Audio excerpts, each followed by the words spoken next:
With Magic players the world over looking forward to jumping back into the Wilds of Eldraine this weekend at the set's pre-release events, and a ton of powerful looking build-around cards as well as tools for existing archetypes already spoiled, let's take a look at some sweet potential decks for the upcoming standard format.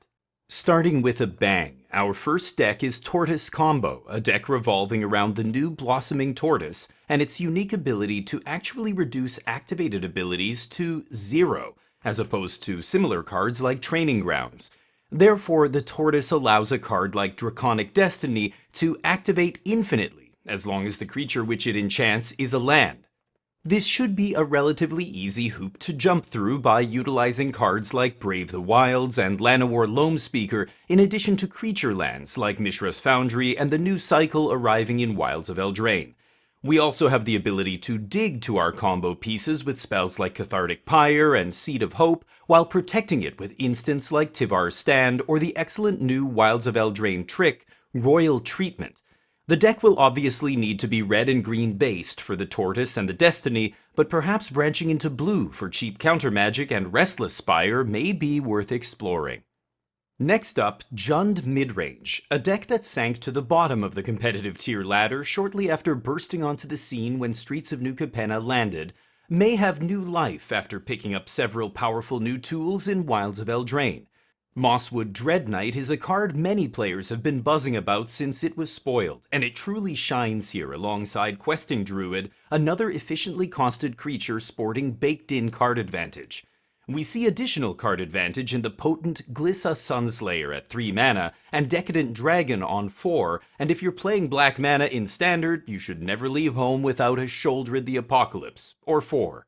The new Ashiok Wicked Manipulator is interesting here as a top-end power play that also exiles cards when you cast Dread Whispers or trigger Glissa. Rounded out with solid black removal and mana acceleration in Ruby Daring Tracker and the Iron Crag, this deck may be very difficult to grind through in an attrition battle. Our next deck, Selesnya Tokens, already had a few powerful tools available in Standard, with cards like Wedding Announcement and Adeline Resplendent Cathar seeing plenty of play. But it also picked up a few spicy new toys in Pollen Shield Hare and Regal Bunnycorn, with playsets of Resolute Reinforcements and Join the Dance helping the deck to go very wide very quickly, and Rite of Harmony and the aforementioned Wedding Announcement to keep the gas flowing. This deck definitely has the ability to steamroll unsuspecting opponents.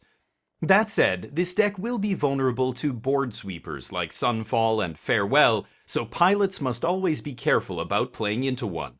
Ossification isn't at its best here with only 11 basic lands, but it's still the most efficient way to deal with a Shouldered the Apocalypse on the other side of the battlefield. Will a go-wide deck be the new face of aggro in Standard? We'll have to wait and see. Our final deck is Temur Cauldron Combo, yet another Standard deck capable of assembling an infinite combo once Wilds of Eldraine drops. This time it's built around the new powerful artifact Agatha's Soul Cauldron, which has the power to give creatures the activated abilities of cards it exiles from the graveyard.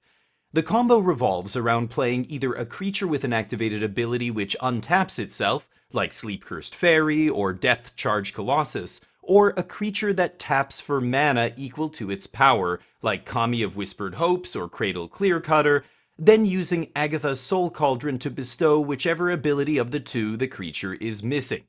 This creates a creature that both taps to make 3 or more mana and can also untap itself for just 2 mana, resulting in an infinite mana loop that can then be used with Realm Scorcher Hellkite's ability to shoot the opponent to death.